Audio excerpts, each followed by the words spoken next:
everybody, and welcome to a brand new episode of T Watches a Scary Movie. I am T, and we're talking scary movies. Don't touch that dial. Nothing is messed up, folks. This is an audio-only episode. Yes, if you have not picked that up by now I tend to do 2 video episodes a month, and then I do 2 audio episodes a month. It just allows me to make sure I can still get regular episodes out to y'all, because brother's got a job as well, and that job sometimes interferes, unfortunately, with being able to do the video aspects for y'all. But that's okay. That doesn't mean the show's going to be any less in the quality terms there. So, if you want to know when new episodes are going up, which, by the way, is every Wednesday night at 8:30 p.m. Mountain Standard Time, you got to subscribe here to the YouTube page. The YouTube page will alert you when there are actually new episodes going up, okay? That is the best way to make sure you're aware of when of when I have new videos coming out. Sometimes it won't even just be episodes. It'll end up being things like unboxings. It can be food challenges, things like that. I put up a lot of stuff for y'all. So if you want to make sure you're getting all the right information for it, you absolutely have to make sure that you're checking that out so you get a chance to actually see that, okay? Make sure that you're doing it.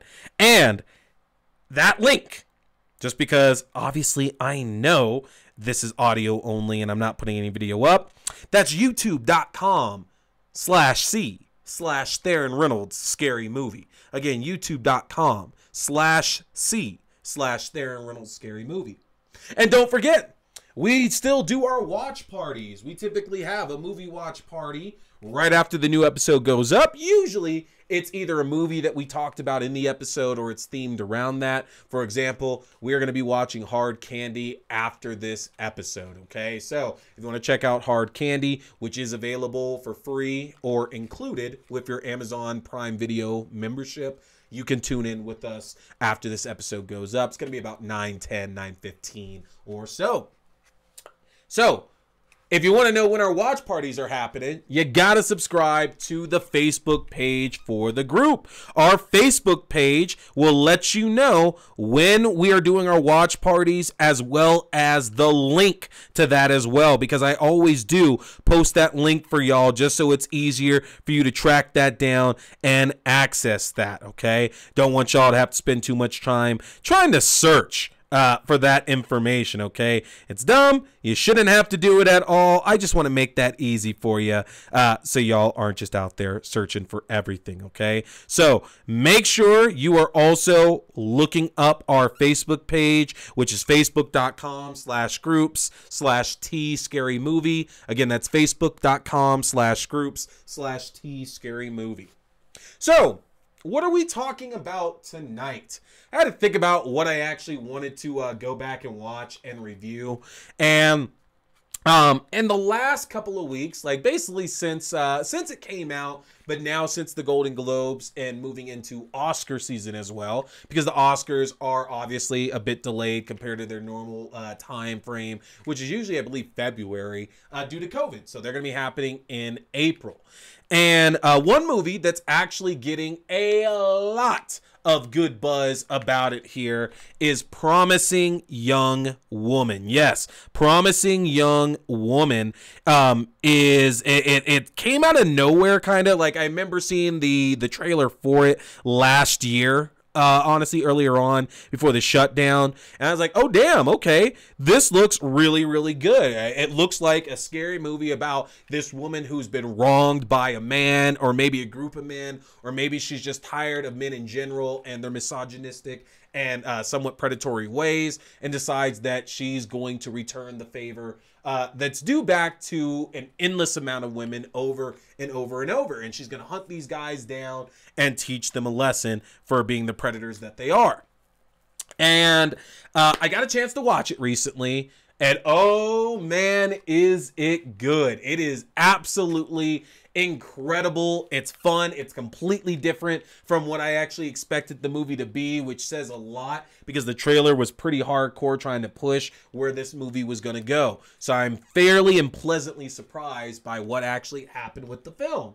And Miss Nia, one of my good friends from her own show, Nia Has Questionable Taste, and the upcoming Killer Tomatoes podcast, is going to be coming on here to share her thoughts on Promising Young Woman. And not a moment too soon, because the director of the film, Emerald Fennell, is going to actually be writing the upcoming Zatanna movie for DC. So DC, you know, they're still pumping out their superhero movies. They just put out, obviously, Zack Snyder's Justice League, and they're expanding to a lot of other characters, and they're going to do a movie about Zatanna, who is a magician in the DC universe, and it looks like Emerald Fennell is going to be writing that script. So here's hoping. She's got some good stuff going for her with this, and she's got the credentials to do it. This could end up being a really, really good film, really good voice. But we'll talk more about Promising Young Woman later on. The other film we're going to be talking about tonight is the 2005 thriller Hard Candy, starring Elliot Page and Patrick Wilson, about a man who is seemingly about to abduct a little girl that he's convinced to meet up with him, but is soon going to find out that he might not be the predator in this situation, that he's in fact the prey. So we're going to be talking Hard Candy here in just a little bit, and that's what we're going to be watching in our watch party after the episode. Remember, again, if you check out the Facebook page, you can grab the link for the watch party. Otherwise, you can also turn it on if you got Amazon Prime, as it is free on Prime Video. But before we start talking movies, we want to talk a little bit of movie news. It was recently announced that the upcoming Texas Chainsaw Massacre movie, being produced by Fede Alvarez, who you might recognize the name because he did Don't Breathe, about the robbers who break into the blind man's house to rob him blind of his insurance money, and he soon lets them know that they're in a whole hell of their own, as well as the Evil Dead reboot that came out a while back too. Now, I don't know about any of you. I definitely enjoyed Don't Breathe way more than Evil Dead. I thought Don't Breathe was something completely fresh and new and revolutionary. I thought it was absolutely fantastic. It's funny that a sequel is coming out for it, though, just because it's a premise that only really works like once, in my opinion. And I don't mean that the film's not good. Like, the film's absolutely fantastic. I have to be careful not to spoil it because it only came out in 2016, so we're only 5 years out. Can't really talk about the ending or anything. But a blind man hunting all of these people where he's the bad guy just doesn't seem like something that you can replicate again, because we have to suspend our disbelief. Like, sure, this guy was in the military and he's trained to kill and he's deadlier than what these people ever knew, but you still got your limits. I mean, it just takes one intelligent person to basically not move, have a gun, and shoot him in the face, and that's the end of the story.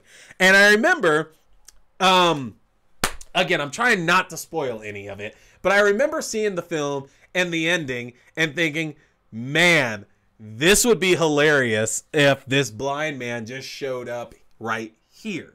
And I'm not gonna, I can't elaborate more because it'll give it away. But you know what I'm talking about if you've seen it. It would have been absolutely hilarious just for the blind man to just show up right there at the end of the movie, because that's something that a dumber horror movie would do. And they didn't do that, though. If you watch the alternate ending to that film, you'll find a nice little treasure in there that goes with that hilarious idea of an ending. But they clearly knew there was no way in hell that was going to work for a sequel. And so it's interesting that in the sequel, apparently the blind man will be the good guy. And I know I'm spoiling it because basically I'm confirming that the blind man survives through the end of the first film.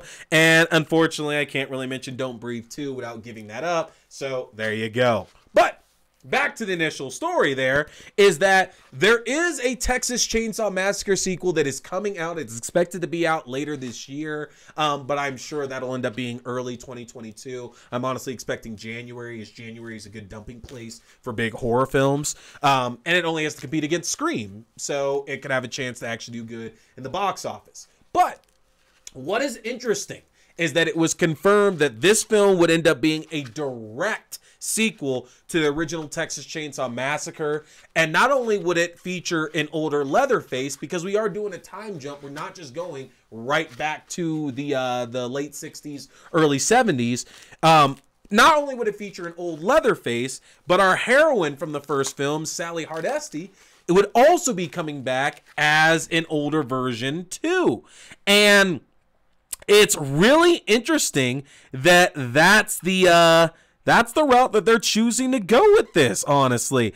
I say that only because you wouldn't expect them to bring another character in, or to bring like the same character back years later. The original actress has passed away. So as a matter of fact, they're actually having Mandy actress Olwen Fourier will be taking over for the role. So we don't know if she's actually going to be the lead of this. Like, is this going to be a situation where Sally again is the one that's being hunted by Leatherface? Is it going to be more like the Halloween, the 2018 Halloween sequel that came out, to where, sure, Jamie Lee Curtis's Laurie Strode was one of our lead characters, but she wasn't the lead character. The film was more based around her granddaughter in that film. So I have to assume right now something like that is still going to be the focus. Maybe not a family member, but maybe a different group of kids stumble upon Leatherface, and Sally is just kind of brought back in to help these kids out.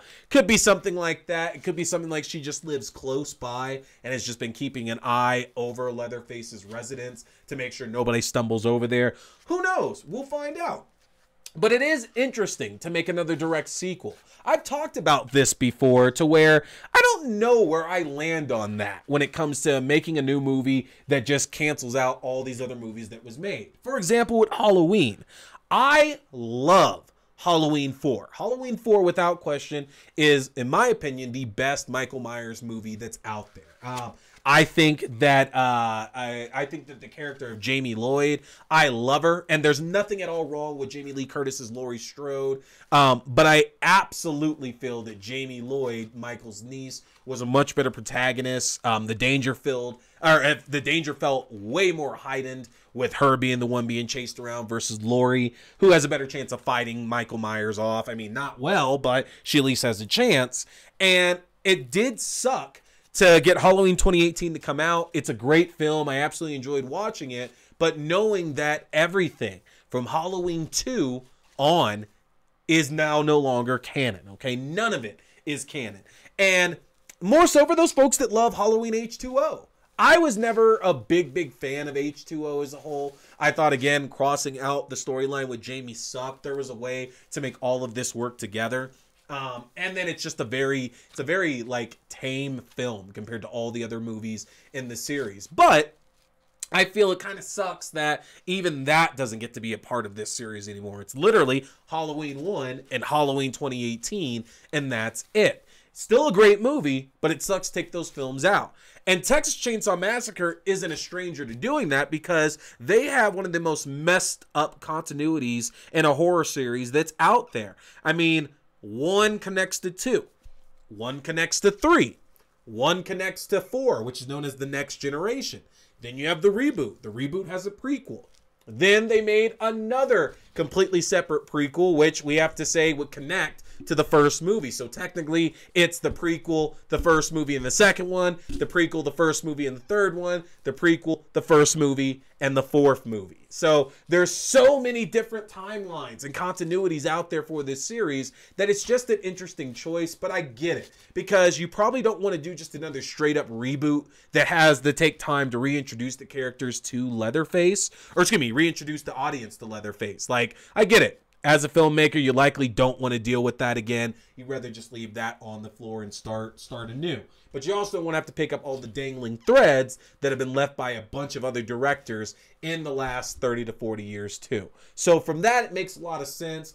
But you can't help but say this sucks, just because then we lose films like the Texas Chainsaw Massacre 2, which is absolutely the best film in the series. Like, without question, that is the best film in the Texas Chainsaw Massacre series. And so to lose that, it's absolutely a shame.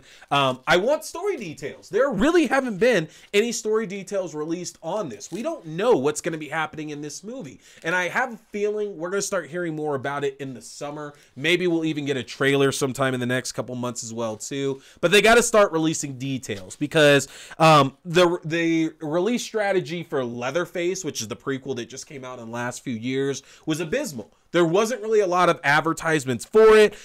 It really was direct to video. So the thing is, like, not a lot of people had a chance to even catch it in theaters. Like, I know there was a few that played it, but it didn't play on a lot of screens at all. There just was a lot. There just was a hell of a lot to really go through with the last Texas Chainsaw movie. So here's hoping they do a better job of building this up. But with a higher profile producer attached to it, I have to imagine that's definitely the plan.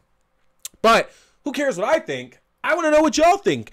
How many of you out there have actually seen any of these sequels? I know a lot of people who saw the original Texas Chainsaw Massacre movie, and then they also saw like the reboot with Jessica Biel, maybe the prequel to that, or maybe you even saw the one that came out in the last 10 years called Texas Chainsaw 3D with Trey Songz and Alexandra Daddario.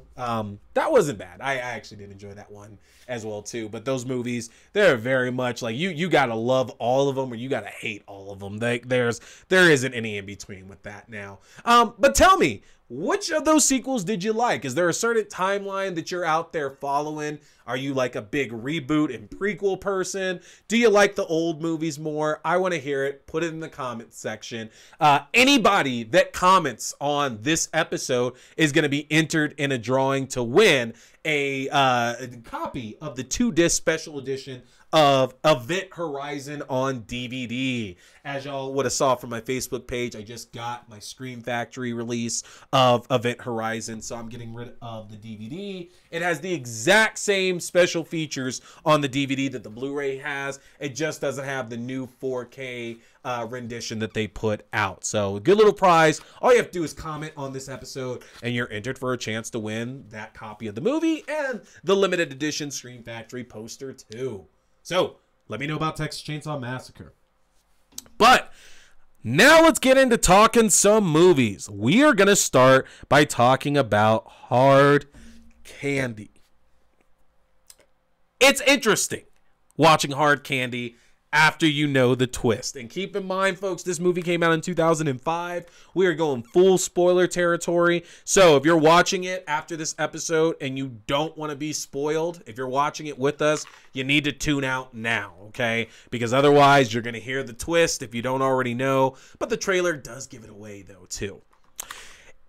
It's interesting watching this movie after knowing the twist, just because I found myself having some like heavy nostalgia about the movie itself.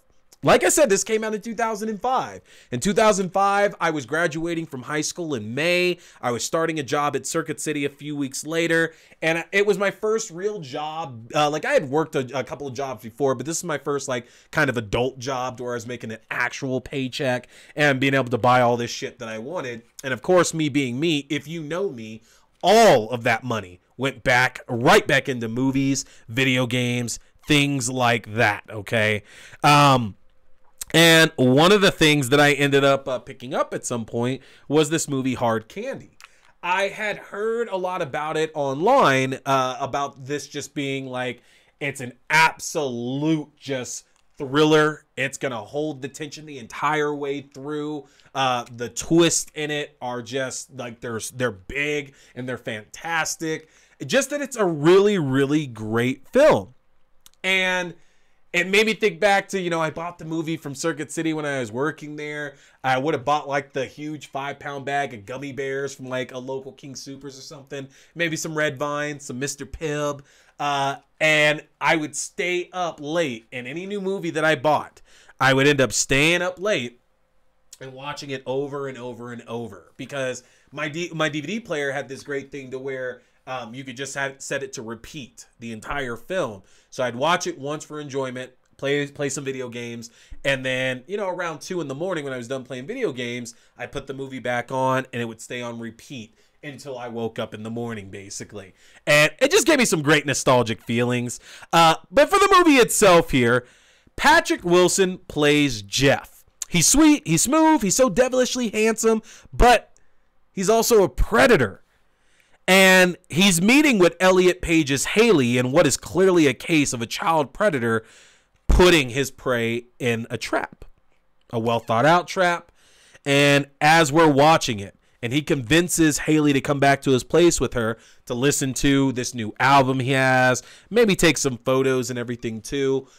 We're watching, and the dread just keeps on growing. I mean, there's only one way that this film is going to go. He's going to get this girl back to his place, and then he's going to reveal his true self, and we're going to hope to death that Elliot Page's Haley can escape, that she can get away. And that's something I really need to touch upon. I realize that I could probably be just as fine not mentioning it, y'all. But Haley, I do know, obviously I'm respecting Elliot Page's pronouns and everything. And when I say her, I'm referring to the character of Haley. All respect to Elliot Page. But as we're watching this movie, we're definitely thinking that this is just going to go terribly bad. And over the course of the next like 80 minutes, you know, is Haley going to be able to escape from Jeff? You know, she's in the clutches of a monster. What's going to happen? And all that goes out the window after Jeff passes out from his drug drink. And the rest of the movie had my jaw on the floor. Now, if you don't know the twist, the thing is that the twist happens incredibly early in the film. And what the audience and Jeff perceive as Jeff being the predator, and make no mistake, he is the predator. He is a predator for sure. So is Haley. It becomes very clear that Haley sought out Jeff for a very specific reason and is there to bring him absolute terror. And it wasn't so much the twist, but I guess just how much of a predator that Elliot Page's Haley ended up being. On subsequent viewings, and there definitely weren't a lot. I mean, given the subject matter, it's not like this is a movie I go back to a lot, no matter how good it is. Like, I mean, Freddy, Jason, Michael Myers movie, sure, I'll go back and watch that. It's a fake killer going around and murdering people in these fantastic ways. It's not real. But when I have to watch something like this, to where, well, child trafficking and sex predators, like, that's a real thing that's out there. And if last summer would have you believe it's the top issue in the country, and I'm not downplaying that, but I'm making a joke about the idiots last summer who decided that their cause was child predators because of QAnon. Yeah, you're idiots, straight up. It is a problem, but yeah, notice how all that went away right after Q stopped posting about it, right? Fucking idiots. Don't believe that shit. But what was interesting about it was that I actually saw the movie completely different, even from like my subsequent watchings after seeing it the first time. It's kind of like watching The Sixth Sense. Like, before you know the twist and then you find out, it is just shocking. It's out of nowhere. It's a huge revelation, and it's ridiculous to hear it and to see it. But then you watch it again knowing, and that first few times you watch The Sixth Sense after the twist, it's still really good because you're seeing it from a different perspective, and it's like, oh, that makes more sense now. Or, oh, I didn't pick up on that trick. That's why they're not talking to Bruce Willis in this scene, because he's dead. They can't see him, so I have to interpret this differently. And it's the same thing with Hard Candy. Watch that opening scene with Haley and Jeff in the coffee shop talking. And if you don't get a chill from that, then you got no feelings, because yes, we should absolutely feel disgusted by what Jeff is doing, and he is absolutely the worst there in the scene. No matter what, Jeff is the terrible, terrible person. Never gonna rectify or say otherwise. But watching Paige's Haley in that opening scene is scary, knowing what she's about to do to this man again over the next 80 minutes. And she plays the role with such youthful enthusiasm, but she's a psychopath. She's a psychopath or she's a sociopath with psychotic tendencies. And it's so interesting because even comparing like the subject matter to something like Promising Young Woman, that is an adult woman who has fully formed thoughts and is making conscious decisions about what she's doing to these men. In Hard Candy, I'm not saying that kids can't have rational thoughts and they're not thinking things out, but one thing that does come across this entire film, though, is that, well, regardless of all this, and regardless of the fact that Jeff is absolutely in the wrong and there's no explaining that, she's still a kid. And there's a more than decent chance she does not understand the consequences to her actions, that the things that she's doing are going to leave her scarred for the rest of her life, you know? The film was written by Brian Nelson and was directed by David Slade. This duo actually worked together on the vampire classic 30 Days a Night, which I hate calling a classic, but we're in that age now, folks, to where films that were in the early 2000s are going to now be called classics because it was that long ago. They keep the tension tight. And between incident to incident, man, do we need a breath, because there is so much in this film, we don't really get a break from it at all. And Wilson and Page play perfectly off each other. Wilson attempts to earnestly bond with Page, talking about his life and what led to these dark desires and some of the shit that he's been through in his life. And he keeps up the idea, it wasn't me, it wasn't me, it wasn't me.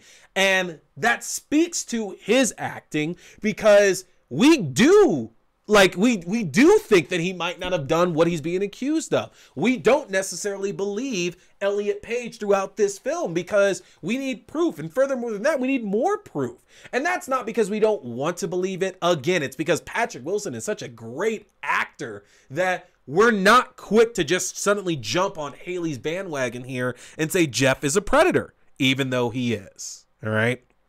And oh man. Like I've already talked about Elliot Page, but the power exchange between these two throughout the film is amazing. Control plays such a big part, and these two continually pass it back and forth, back and forth. And the scene that I love kind of focusing on is probably the one that y'all are thinking, involving testicles, and that's all I'm gonna say.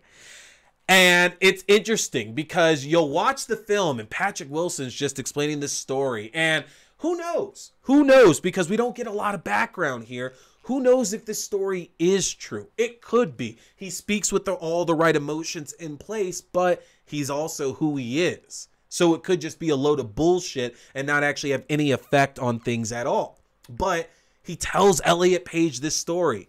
And immediately there's no care. There's no care at all. But then later on, there starts being a little bit of sympathy. I hate that word. Sympathy. And the power is exchanged again, because then one person's faking, but the other person is faking. And just the dynamic between the two is amazing. The way that they pass that back and forth is so, so good. And the film doesn't really rely on, obviously, a lot of the traditional horror tropes. There are some mild jump scares in this film, nothing that's really going to give nightmares or anything like that. But instead, really, what's terrifying is the atmosphere. We're thinking and seeing the things that Haley is planning on doing to Jeff, and we know what Jeff is planning to do at the beginning of the film and throughout the film, what he wants to do to Haley as well. And we have to talk about the morality of it, because Patrick Wilson's Jeff, again, is a monster. Without question, Jeff is a monster. He's a child molester and potentially a child killer as well, too. And there's a question of whether, well, if this is true, does he deserve his day in court versus, you know, what ultimately ends up happening? Haley clearly had the evidence needed that she could call the cops and put him away for life. There wasn't really a way for Jeff to walk out of this, but she forces the choice onto Jeff about how this is all going to end.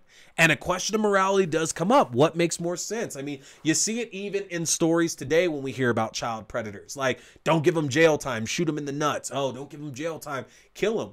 And the question is, what's actually the right answer? Do they deserve to spend their lives in prison where they will absolutely regret their entire life when they get there and the things that'll happen? Or does it make sense to kill them or to let them kill themselves or whatever? It's a suspenseful film, and it's a chilling one, y'all. And Patrick Wilson and Elliot Page are MVPs with the work they do together. If you haven't seen this movie, you are truly missing out. Check it out, Hard Candy again. It is on Amazon Prime for free. You can absolutely watch that, or tune in tonight, our watch party. We're going to be checking that out as well, too. So, as we approach the end here, like I mentioned, we're going to get into Promising Young Woman. My good friend Nia is going to join us to give us her thoughts on this, all right? So, enjoy.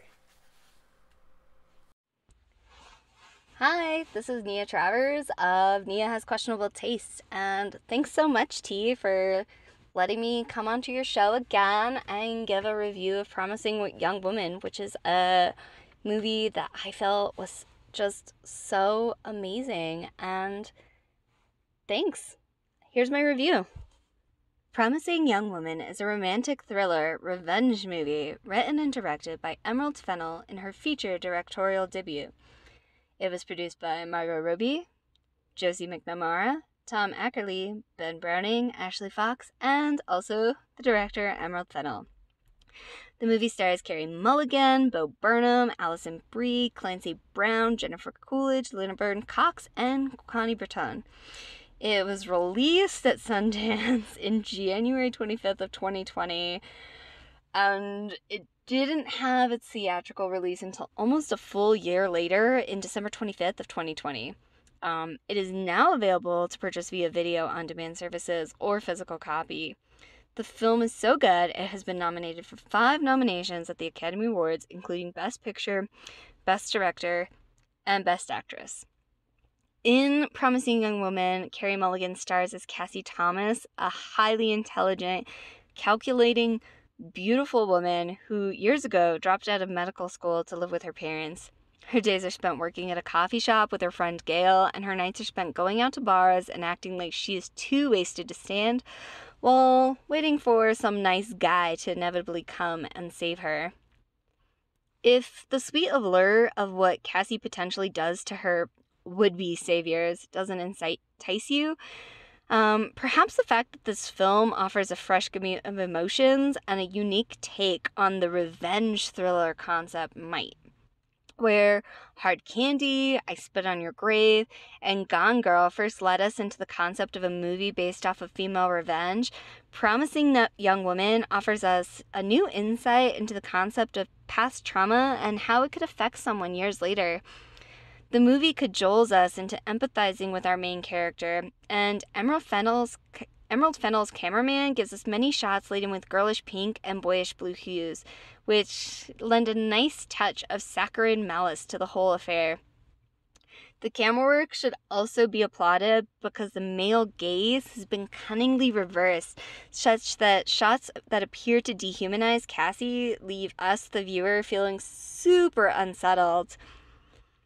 Promising Young Woman also meanders lovingly through different genres. At some points, you will feel the hairs on the back of your neck stand at end, and at other points, you'll be singing Paris Hilton's Stars Are Blind and enjoying a romantic comedy.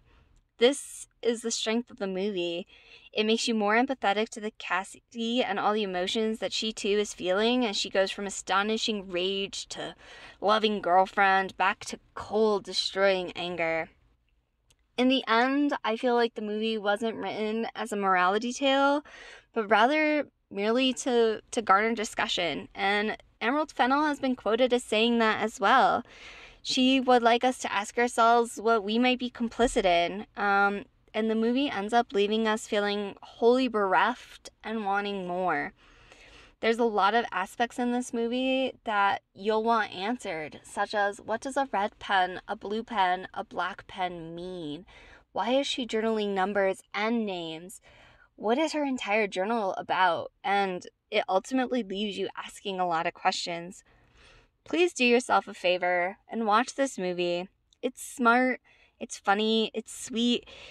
It's utterly maddening and also so sad, and it's just like our heroine, Cassie. Watch it with a friend, sit back, think about it, and then watch it again. See if you gain anything new the second time around. I highly recommend this movie. Emerald Fennell and Carey Mulligan are amazing. This is not a movie to be missed. Thank you so much again, Nia, for giving us your thoughts on Promising Young Woman. Folks, this movie is incredible. It is absolutely incredible, and it's a very timely movie as well, too. The subject matter is stuff that millions of women and other people deal with on a very, very regular and constant basis. It is an important story. And yes, there are some missteps. Obviously, I'm not going to speak directly to the ending or anything like that and spoil that. But I do feel that the movie would have been completely different had it followed what the trailer showed it might have been. And the trailer is completely different from what the actual movie is. That being said, there is still a lot of scares in this film, but they don't really come from, that's spooky, that's scary. A lot of it's coming from, there are real people out there that are doing what these guys do. There are real people out there in higher up positions that are not helping. This is something that's out there happening, and that is absolutely something that's bringing fear to this film and in real life. So, check it out. It's available for rent. It's available for purchase as well. We're going to wish Emerald Fennell and the Promising Young Woman crew so much luck in the Oscars. Pick something up so you can bring that home for such a great movie. That is going to do it for us tonight, though. I appreciate all of you tuning in. Hope this was a blast for you to listen to. We'll be back next week talking Event Horizon and Pandorum. Yeah, you saw that on the Facebook group. Next week, we're going to be back here talking horror in space where no one can hear you scream. And I know some of you are like, why didn't you do Alien? Why didn't you do Predators? Why didn't you do Hellraiser 4? Folks, we'll get to those movies eventually, but hey, I can't pass up the chance to talk about Event Horizon, which is amazing. Can't pass up the time to talk about Pandorum, which is basically the descent in space. Got to talk about both of those. So, tune in next week so you can hear us discuss those two films. And if you want a chance to win a copy of Event Horizon and a limited edition Scream Factory poster, all you got to do is comment on this video to qualify for that. Yes, yes, yes. That is going to do it for us tonight, folks. I am T. We've been talking some scary movies. Y'all stay scared.